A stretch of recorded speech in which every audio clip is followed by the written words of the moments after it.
En esta conferencia esperamos abordar el asunto del concepto que Hannah Arendt tiene sobre la política, sobre lo político. Es importante que tengamos claro su concepto sobre lo político, porque este es un asunto nuclear en el contexto general de su obra. Ahora vamos a empezar diciendo que, dado el abordaje de este asunto a lo largo y ancho de su obra, casi en todas partes ha sido considerada como una filósofa política. En Estados Unidos eh, la consideraban como una filósofa dedicada precisamente a pensar sobre lo social y sobre lo político. Lo mismo ocurrió también en Francia. Sin embargo, ella personalmente negaba, por un lado, pertenecer al campo de la filosofía y, sobre todo, se quiso mantener siempre alejada de la llamada filosofía política. En la obra La tradición oculta, Hannah Arendt escribe: no pertenezco al círculo de los filósofos. Mi oficio es la teoría política. Hace mucho tiempo que me he retirado de la filosofía. Podría hablar del 27 de febrero de 1933.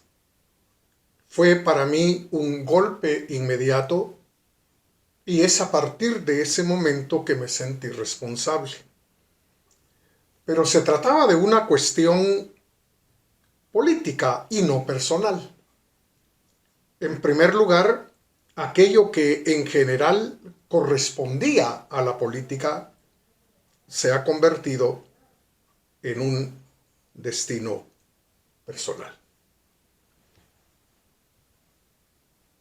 Alejada de la filosofía política, y dice que su quehacer tiene más bien que ver con la teoría política. Es importante entonces hacer una diferencia entre lo que ella considera la filosofía política y sus características y lo que ella considera que es la teoría política. Hay una diferencia muy grande entre la una y la otra desde la perspectiva de Hannah Arendt, y en la medida en que vayamos adentrándonos en sus argumentos, espero que esta cuestión quede clara. Ahora, señala la fecha del 27 de febrero de 1933 como un punto que hasta cierto punto la arrastró, la llevó, la condujo a interesarse precisamente por la política y lo político. Recordemos que ese día de febrero del 33 fue incendiada la sede del Parlamento alemán. Se capturó a un individuo que tenía graves problemas psicológicos. Se le sometió a juicio señalándolo como el responsable y finalmente se le ejecutó. Ahora, posteriormente se llegó a la conclusión de que el individuo realmente no pudo haber llevado a cabo ese acto terrorista, criminal. Pero independientemente de que se haya capturado, enjuiciado y ejecutado a un inocente, a Hitler le resultó aquel incendio una buena excusa. Porque a partir de ese día comenzaron a llevarse a cabo redadas, es decir, se apresó a mucha gente y eventualmente pues aquello desencadenó todos los acontecimientos que se dieron durante el régimen nacional socialista en Alemania.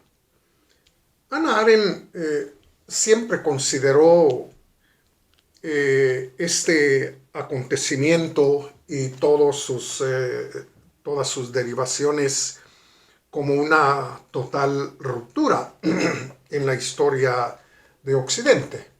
En esta obra, que se titula Tiempos Presentes, Hannah Arendt escribió lo siguiente. A la altura de la página 208 dice ella: los excesos espantosos del régimen nazi deberían demostrarnos que nos enfrentamos con algo inexplicable que no tiene punto de comparación ni siquiera en los peores períodos de la historia.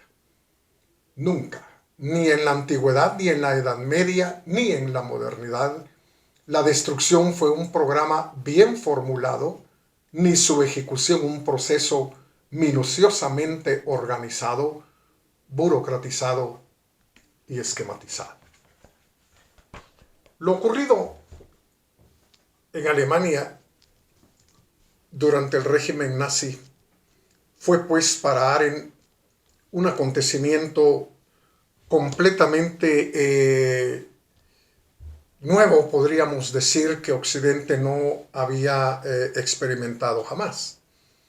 Ciertamente abusos del poder de parte de los gobernantes pues se dieron siempre, desde la época de los griegos, durante toda la Edad Media, durante el antiguo régimen, pues siempre hubo gobernantes que abusaron del poder y se convirtieron en tiranos, en una sola palabra. Pero lo ocurrido durante el régimen nacional socialista pues fue algo que Occidente no había experimentado nunca. Se trataba sencillamente de un régimen totalitario, cuyo interés fundamental no solo era hacer desaparecer a aquellos que consideraba como inferiores, racialmente hablando, sino que también estaba orientado a controlar la totalidad de la vida y del pensar de los seres humanos. Los efectos sobre ella misma y sus conocidos fueron de alguna manera determinantes también para que ella se orientara hacia las cuestiones relacionadas con la vida en sociedad y concretamente orientara su pensamiento hacia lo político. Siempre en tiempos presentes, solo que en la página número 10, Hannah Arendt dice: al perder nuestro hogar, perdimos nuestra familiaridad con la vida cotidiana. Al perder nuestra profesión, perdimos nuestra confianza en ser de alguna manera útiles en este mundo. Al perder nuestra lengua, perdimos la naturalidad de nuestras reacciones, la sencillez de nuestros gestos y la expresión espontánea de nuestros sentimientos. Dejar a nuestros parientes en los guetos polacos y a nuestros mejores amigos morir en los campos de concentración significó el hundimiento de nuestro mundo privado. Le tocó de manera personal entonces todo lo brutal del régimen nacional socialista. Perdió su nacionalidad, se convirtió en paria, sin tener patria, sin tener una nacionalidad o una identidad, digamos, como ciudadana, hasta que vino a encontrar todo ello en el contexto de los Estados Unidos de América. Y entonces toda aquella pérdida, la pérdida de su identidad, la pérdida de su nacionalidad, la pérdida, bueno, del ejercicio de su profesión, en fin, bueno, fue algo que afectó como a millones de seres humanos entonces la vida de Hannah Arendt. Ahora, en una entrevista en el año de 1964 con el célebre entrevistador alemán Günter Gauss, dijo Hannah Arendt lo siguiente: no soy una filósofa, le dijo al entrevistador. Quiero mirar la política con ojos despejados de filosofía. Bueno, ¿por qué razón Arendt estuvo siempre interesada en alejarse de la filosofía? Bueno, una de las razones quizás importantes es que consideraba que los filósofos se habían dedicado prácticamente desde siempre a pensar, a reflexionar desde una especie de torre de marfil, alejados rotunda y completamente de la vida ordinaria, de la vida de todos los días. Y de hecho, Hannah Arendt va a replantear el tema del pensar. Y va a insistir en que los filósofos como que se han arrogado a lo largo del tiempo el monopolio del pensar, despreciando el pensar del hombre común y corriente, lo cual ella consideró algo completamente equivocado, porque decía precisamente pensar es lo que los hombres hacemos todos los días, sin que nos metamos en grandes abstracciones, ni al manejo, ni al entendimiento de teorías sofisticadas. Lo que hacemos es constantemente pensar. Y entonces ella quería mantenerse distanciada de la filosofía, pero sobre todo creía que la filosofía política se había hecho siempre desde la época griega a partir de una huida de la realidad. En su célebre obra La condición humana, Hannah Arendt dice al filo de la página 242 lo siguiente: escapar de la fragilidad de los asuntos humanos para adentrarse en la solidez de la quietud y el orden se ha recomendado tanto que la mayor parte de la filosofía política desde Platón podría interpretarse fácilmente como los diversos intentos para encontrar bases teóricas y formas prácticas que permitan escapar de la política por completo. El signo característico de tales huidas es el concepto de gobierno, o sea, el concepto de que los hombres solo pueden vivir juntos legal y políticamente cuando algunos tienen el derecho a mandar y los demás se ven obligados a obedecer.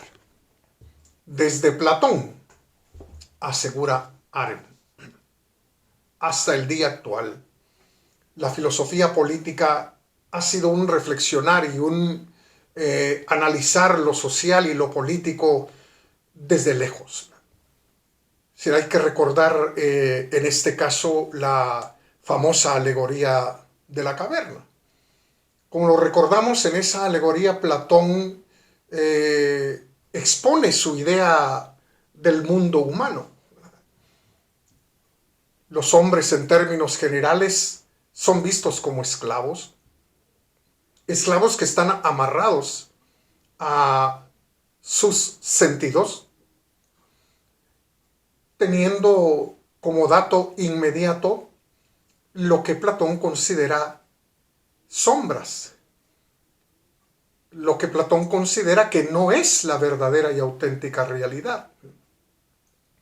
Esta condición de bajeza, esta condición disminuida desde la perspectiva de Platón, solo es vencida por aquel que se dedica profesionalmente a la filosofía.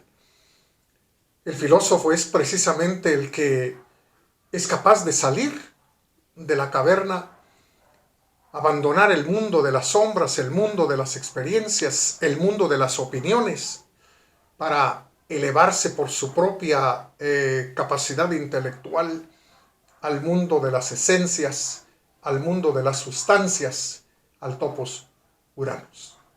Y desde ahí, pues construir toda una idea sobre la vida en sociedad, toda una idea sobre lo político y sobre la política. Es más, Arendt señala que una de las características de la filosofía política es precisamente reflexionar sobre la vida en sociedad, sobre la vida de los hombres en sociedad, desde la perspectiva de la autoridad y del poder. Es decir, ese énfasis en que alguien tiene que mandar y otros tienen que obedecer, dice Arendt, ha sido la constante a lo largo y ancho del desarrollo de la filosofía política en Occidente desde los días de Platón. Y entonces ella considera que lo que ella está intentando hacer es pues una tarea intelectual con ojos despejados de filosofía. Es decir, no quiere realmente pensar en lo político y en la política de la misma manera como los filósofos políticos lo han hecho hasta este momento, ¿verdad? Ahora, Hannah Arendt adoptó entonces metodológicamente, vamos a decirlo así, una vía estrictamente experimental. En de la historia a la acción, en la página 145, durante una especie de simposio o congreso donde se analizó su pensamiento y en el que ella, por supuesto, estuvo presente para responder algunas críticas, algunas opiniones, algunas interpretaciones de su obra, pues cuando le tocó hablar del pensar, ella señaló lo siguiente: ¿cuál es el objeto de nuestro pensar? Y ella misma responde: la experiencia, nada más. Y si perdemos el suelo de la experiencia, nos encontramos con todo tipo de teorías.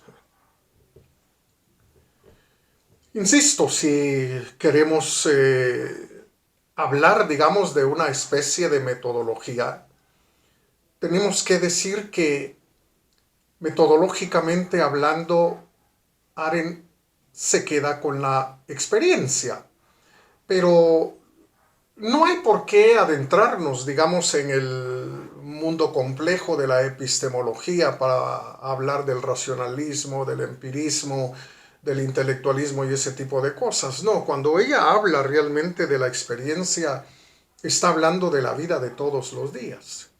Está hablando de lo que el ciudadano concreto padece, sufre, encara juntamente con los demás, viviendo en sociedad.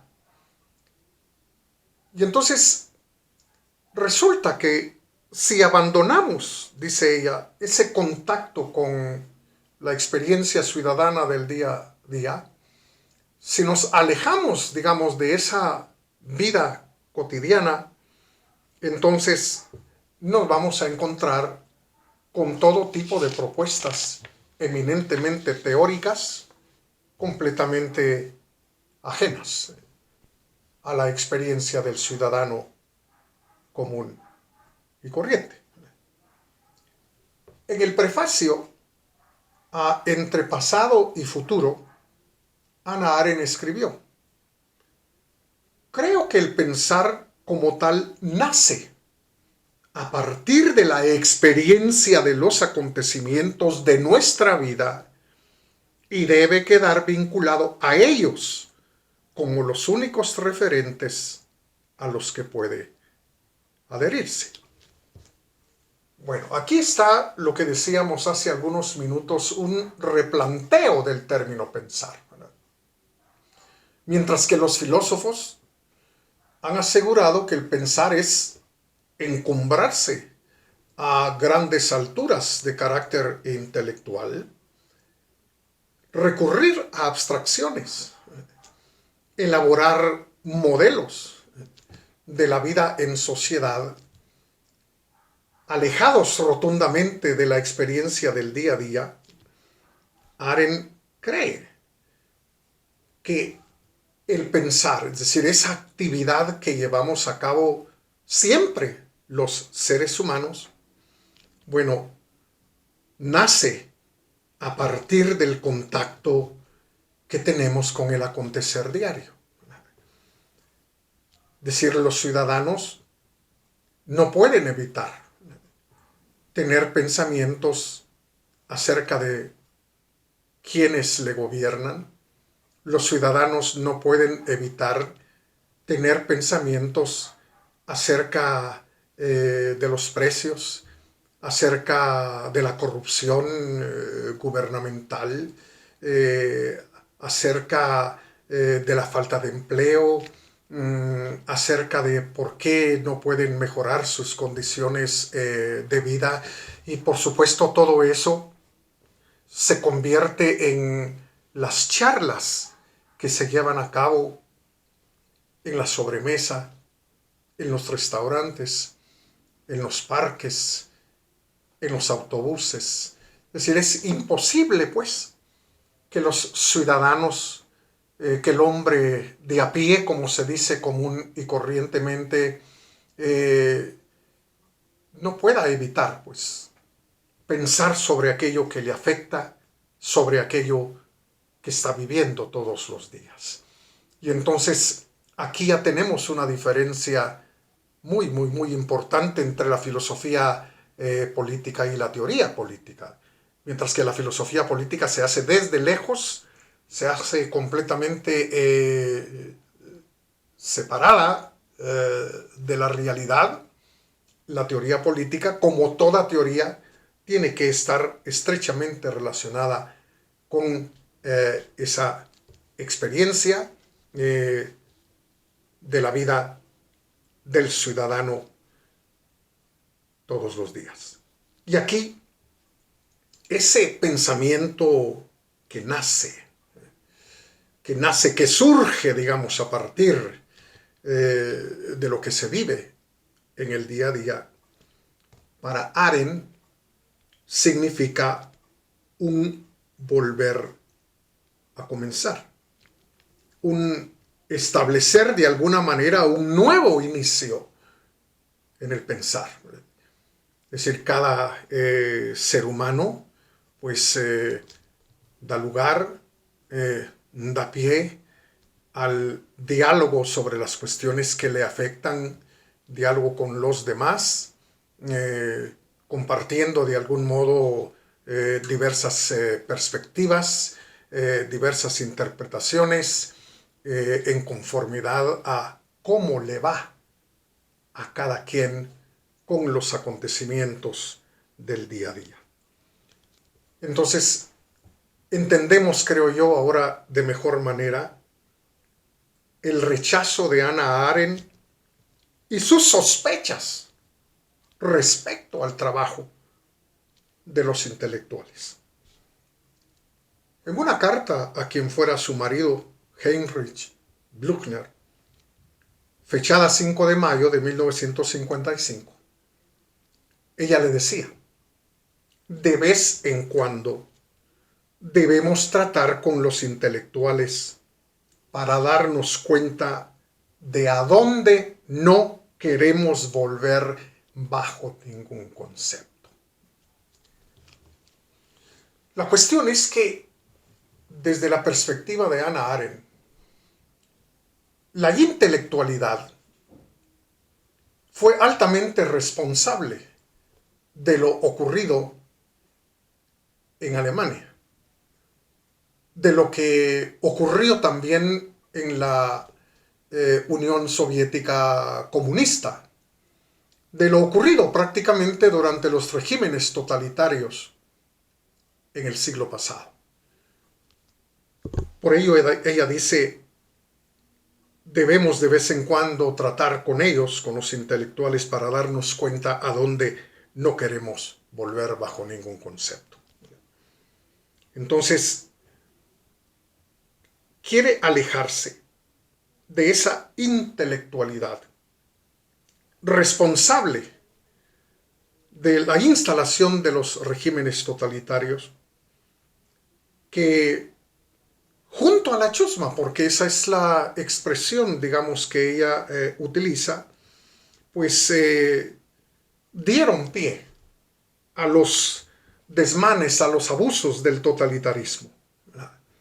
Sí, habrá que recordar que el concepto de chusma o el concepto de masa era un concepto muy importante a inicios del siglo pasado. Algunos filósofos como José Ortega y Gasset le pusieron atención, digamos, a las masas, ¿verdad? Ahí está la obra importante de Ortega y Gasset, La rebelión de las masas, ¿verdad?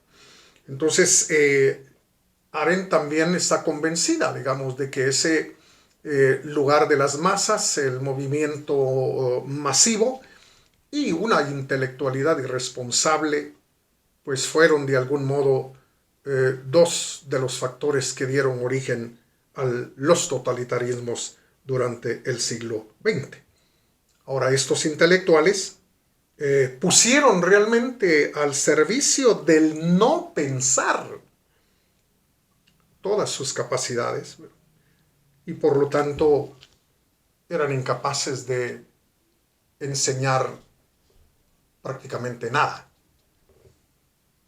acerca de lo político y de la política. Por supuesto, esto es para comenzar una clara referencia a Heidegger, por el compromiso que Heidegger tuvo con el nacionalsocialismo hitleriano, compromiso gracias al cual pues llegó a ser rector de la Universidad de Friburgo a partir del 27 de abril de 1933.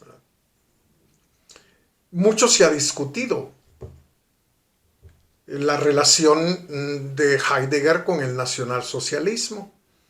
Hay quienes niegan que Heidegger haya tenido un compromiso con esa ideología y con ese movimiento, mientras que hay otros, me parece a mí, que son los más, pues aseguran, y por supuesto presentan pruebas de ese compromiso heideggeriano con el régimen de Adolf Hitler, ¿verdad? Sobre todo, creo que la publicación de los cuadernos negros de Heidegger pues han venido a proveer más argumentos y argumentos más contundentes respecto al compromiso que tuvo Heidegger con el nacionalsocialismo y también para demostrar su actitud racista de rechazo rotundo hacia los judíos. Y por supuesto, un punto clave aquí es el discurso que Heidegger pronunció el día que asumió el rectorado de la Universidad de Friburgo. Un discurso que cuando uno lo lee, está en muchos sitios de internet, uno puede teclear ahí discurso de Heidegger al asumir el rectorado de la Universidad de Friburgo y ahí va a encontrar pues muchos lugares donde ese discurso se reproduce y cuando uno lo lee se da cuenta que hay muchas frases, hay muchos conceptos utilizados precisamente por el régimen nazi y que revelan pues que el nuevo rector estaba sobre todo interesado en alabar, por decirlo así, las supuestas bondades del régimen hitleriano.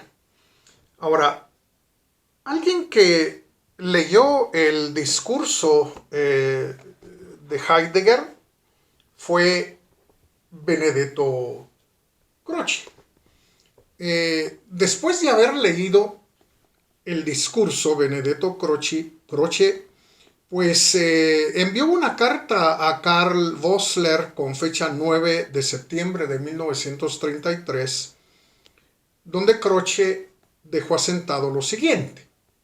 Finalmente he leído por completo el discurso de Heidegger, que es necio y a la vez servil. No me admira el éxito que su filosofar tendrá durante un tiempo. Lo vacío y general siempre tiene éxito, pero no produce nada. Creo que en la política no podrá tener ningún efecto, pero deshonra la filosofía. Y es una lástima también para la política, por lo menos para la futura. Entonces, Croce llegó a considerar que el discurso de Heidegger era un discurso vacío, un discurso que era una pena, una vergüenza en general para la filosofía. Pero Karl Jaspers también recuerda lo ocurrido durante su última visita a Heidegger. Yo tengo aquí esta obra que se titula Martin Heidegger y su tiempo, y a la altura de la página 275,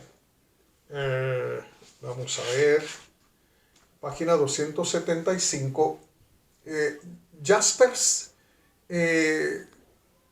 pues da la siguiente descripción de su última visita a Heidegger.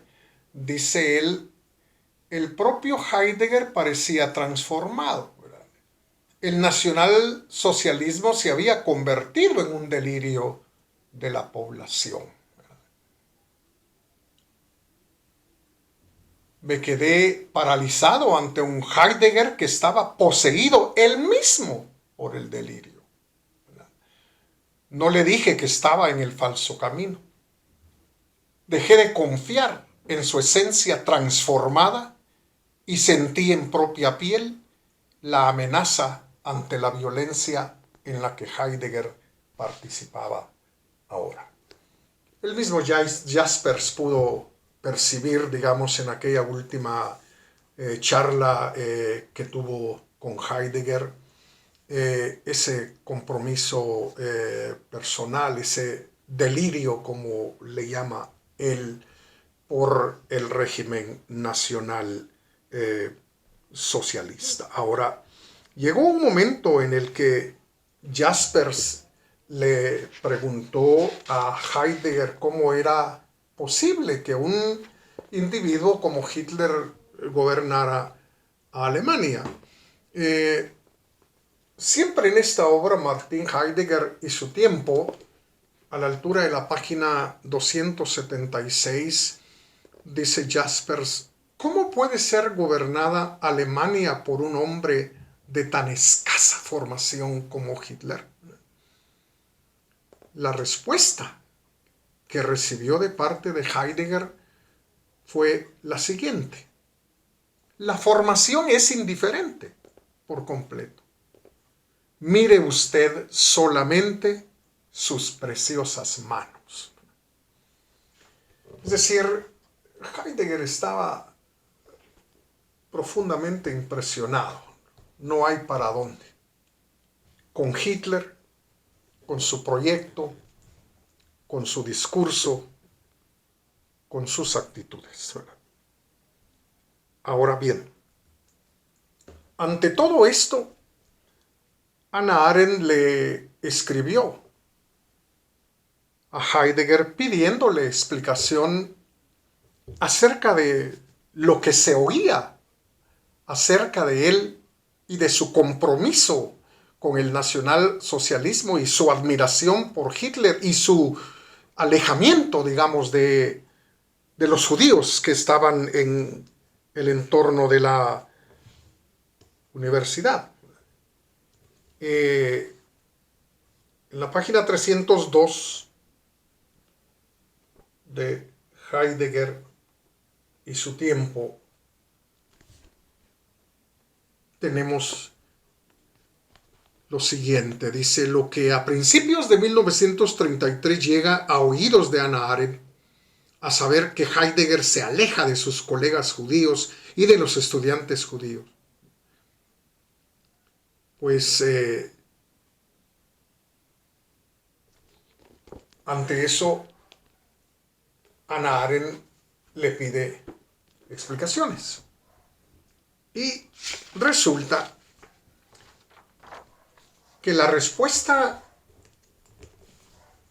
del mismo Heidegger, que encontramos precisamente en la correspondencia de Arendt y Heidegger, una correspondencia que abarca los años de 1925 a 1975, pues aquí encontramos la carta que Heidegger le envió a Hannah Arendt, fechada invierno de 1932-1933, y le dice, querida Ana, los rumores que te inquietan son calumnias, que encajan perfectamente con otras experiencias que he tenido que vivir en los últimos años. Líneas más abajo sigue diciendo Heidegger, el que, según dicen, no saludo a los judíos, es una difamación tan grave que eso sí la tendré muy en cuenta en el futuro.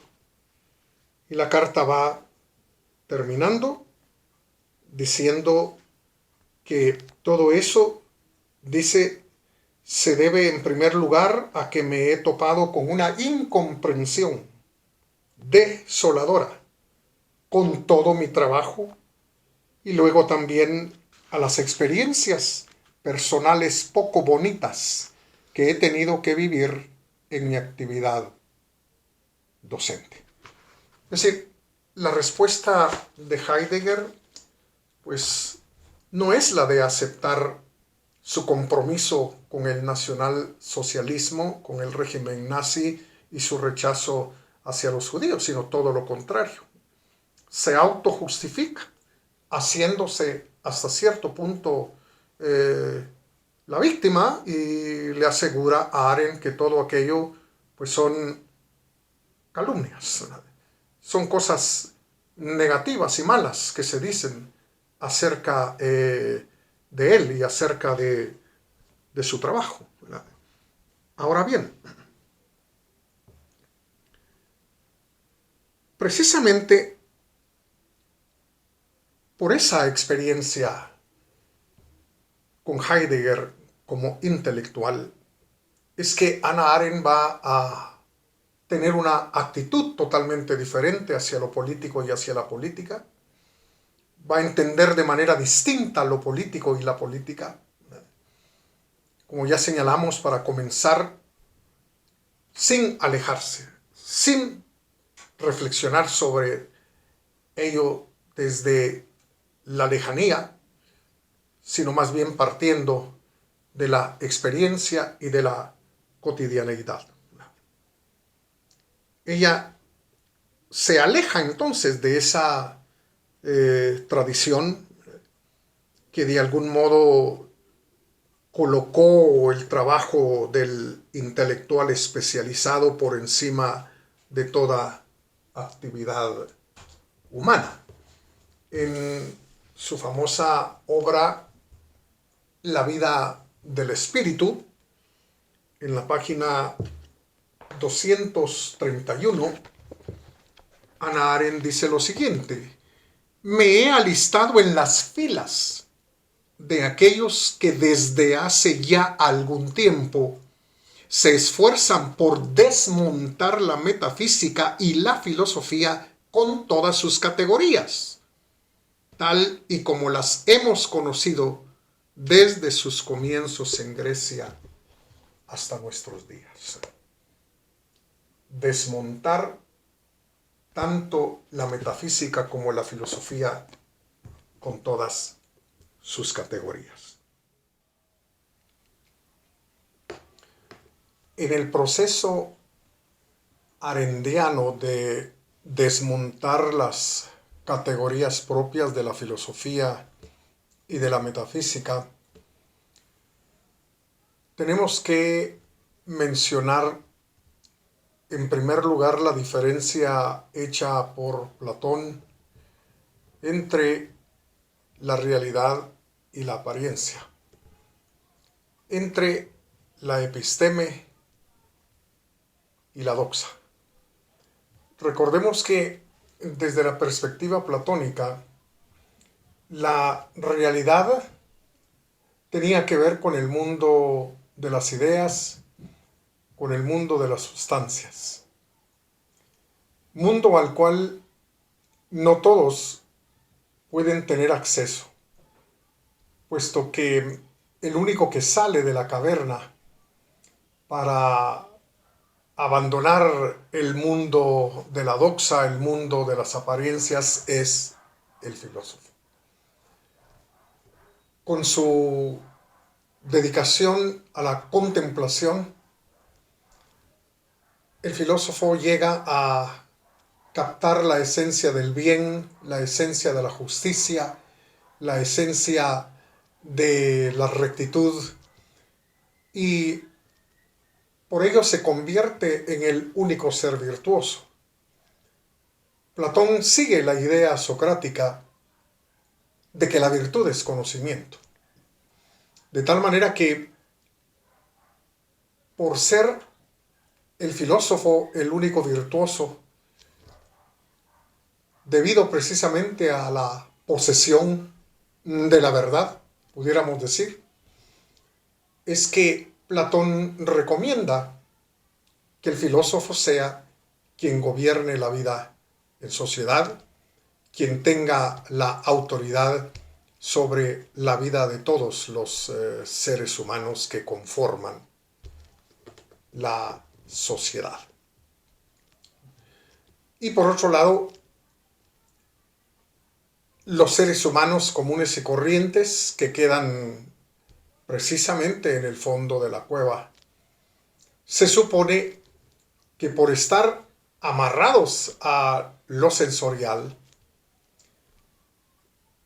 a lo único que tienen acceso es al contacto con las sombras, al contacto con aquello que no es genuino y que no es verdadero. Por lo tanto, nunca llegarán a lo que Platón denomina episteme, es decir, el verdadero y auténtico conocimiento, sino que se quedarán a nivel de la doxa, que significa sencillamente opinión. Entonces, resulta que desde la perspectiva de Hannah Arendt, estas categorías están totalmente equivocadas. Arendt, al partir de la experiencia del ciudadano en su vivir de todos los días, le va a dar prioridad precisamente a la doxa, a las opiniones que los ciudadanos tienen respecto a lo que ocurre en ese mundo que les es común, a lo que ocurre en ese mundo que comparten y que constituye, digamos, por un lado el tema constante de conversación, pero también ese mundo compartido constituye el ambiente dentro del cual las acciones humanas se dan. Entonces, Arendt considera que la filosofía política desde Platón se ha dedicado a construir teorías, se ha dedicado a construir modelos, en una sola palabra, utopías de carácter social. Si de acuerdo a lo que el filósofo piensa, imagina, considera, entonces de eso va a depender el modelo de sociedad que como gobernante vaya a imponer sobre el resto de los mortales. Esto considera Hannah Arendt que es precisamente el espíritu del totalitarismo, la imposición de una visión que se considera única, verdadera, la única que tiene validez, y que el resto de mortales, el resto de seres humanos, pues simple y sencillamente tiene que acatar y tiene que ajustarse a ese modelo, perdiendo precisamente la capacidad del diálogo y perdiendo, por supuesto, la capacidad de acción. De tal manera que para Hannah Arendt la verdadera realidad está constituida por ese mundo que todos compartimos. Es decir, esa apariencia, como le llamó Platón, es a lo único que se le puede considerar como verdadera y auténticamente real. Ahora, hay que recordar que desde la perspectiva de Platón, la única forma de encontrar la inmortalidad es precisamente remontándose a ese mundo de ideas, a ese mundo de esencias, al hiperuranio. Ahora, Hannah Arendt señala que antes del aparecimiento del pensamiento platónico en Atenas, lo que importaba no era el acceso a estas abstracciones y el dominio, digamos, de esas abstracciones, sino la acción. La manera para inmortalizarse era realizando acciones que podrían considerarse heroicas. Las gestas humanas constituían la vía realmente para adquirir la inmortalidad, porque al fin y al cabo las acciones humanas y sus efectos son las que eran consideradas como permanentes, como importantes para la posteridad. Entonces, antes del aparecimiento del pensamiento de Platón, no había diferencia entre el discurso y la acción. Eran dos propiedades de la condición humana que iban perfectamente unidas. Eran inseparables. Pero por otro lado, en el contexto de la polis, era importante también, tanto para el discurso como para la acción, la presencia de los demás. Es decir, la pluralidad. El hecho de que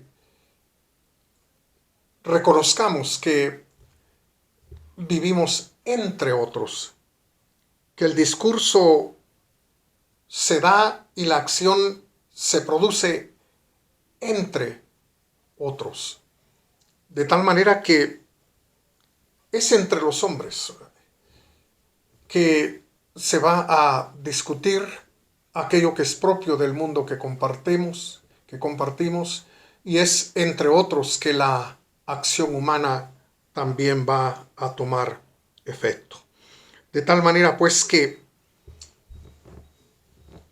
la doxa, la apariencia, eso que Platón despreciaba, es precisamente lo que Hannah Arendt quiere rescatar y ponerlo en primer lugar como punto de partida, como base de la teoría política. De ese modo se salva, digámoslo así, de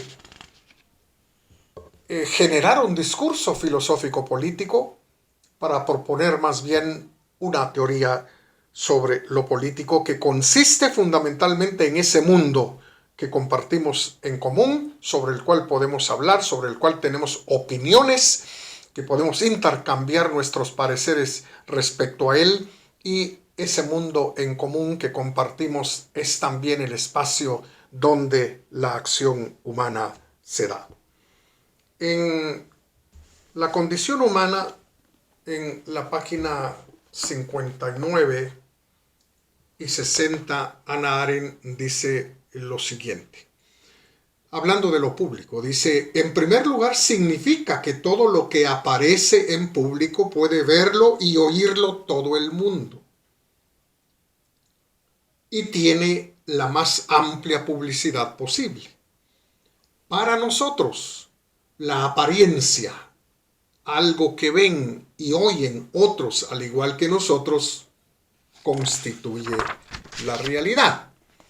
Y continúa en la página 60. La presencia de otros que ven lo que vemos y oyen lo que oímos nos asegura de la realidad del mundo y de nosotros mismos. Las categorías, pues, propias de la metafísica platónica, propias de la filosofía política platónica, se han desmantelado. Arendt le da entonces importancia a aquello que somos capaces de captar, aquello de lo que somos conscientes, aquello que nos afecta como ciudadanos, como seres humanos, que genera en nosotros puntos de vista que pudieran ser a cuales más diferentes, de hecho lo son, que hace que tengamos perspectivas diferentes y distintas, lo cual da lugar a la pluralidad, pero también reconoce que es importante que a partir de ese mundo en común los ciudadanos, los seres humanos comunes y corrientes lleven a cabo acciones. De tal manera pues que desde la perspectiva arendtiana se podría decir que Platón es acusado de imponer una especie de tiranía de la verdad. Ser aquel que tiene la verdad, que ha llegado a descubrir la verdad, gracias al poder que tiene, gracias a la autoridad de que disfruta, pues puede imponer sobre los demás ese discurso, esa manera particular de ver las cosas. Entonces, es lamentable, digamos, que esta llamada tiranía de la verdad se haya venido a repetir prácticamente durante todo el siglo XX.